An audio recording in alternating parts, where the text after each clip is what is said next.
First, my colleague from Vermont had asked you several questions about AMI, the parent company of the National Enquirer.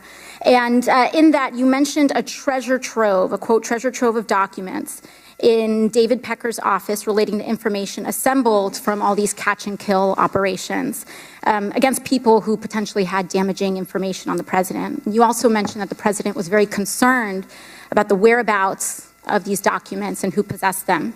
Does that treasure trove of documents still exist? I don't know. I had asked David Pecker for them. So you would say the person who knows the whereabouts of these documents would be David Pecker? David Pecker, Barry Levine, or Dylan Howard. Okay, thank you. Secondly, I want to ask a little bit about your conversation with my colleague from Missouri about asset inflation. To your knowledge, did the president ever provide inflated assets to an insurance company? Yes. Who else knows that the president did this? Alan Weisselberg, Ron Lieberman, and Matthew Calamari. And where would the committee find more information on this? Do you think we need to review his financial statements and his tax returns in order to compare them? Yes, and you'd find it at the Trump org. Thank you very much. The last thing here, the Trump Golf Organization currently has a golf course in my home borough of the Bronx, Trump Links. I drive past it every day, going between the Bronx and Queens. In fact, the Washington Post reported on the Trump Links Bronx course in an article entitled, "Taxpayers Built This New York Golf Course and Trump Reaps the Rewards." That article is where many New Yorkers and people in the country learned that taxpayers spent $127 million to build Trump Links in a, quote, generous deal, allowing President Trump to keep almost every dollar that flows in on a golf course built with public funds.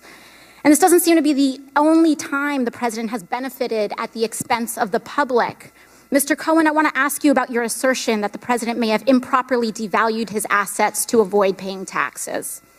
According to an August 21st, 2016 report by the Washington Post, while the president claimed in financial disclosure forms that Trump National Golf Club in Jupiter, Florida, was worth more than $50 million, he had reported otherwise to local tax authorities that the course was worth, quote, no more than $5 million. Mr. Cohen, do you know whether this specific report is accurate? It's identical to what he did at Trump National Golf Club at Briarcliff Manor. Do you know, to your knowledge, was the president interested in reducing his local real estate bills, tax bills? Yes. And how did he do that? What you do is you deflate the value of the asset, and then you put in a request to the tax department for a deduction. Thank you.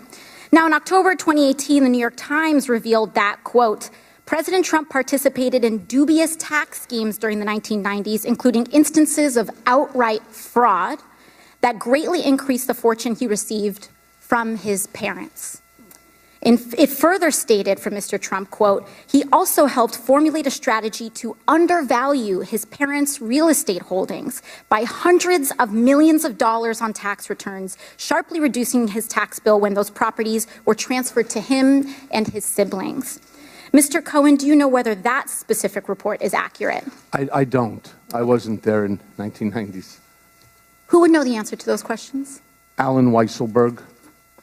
And would it help for the committee to obtain federal and state tax returns from the president and his company to address that discrepancy? I believe so. Thank you very much. I yield the rest of my time to the chair.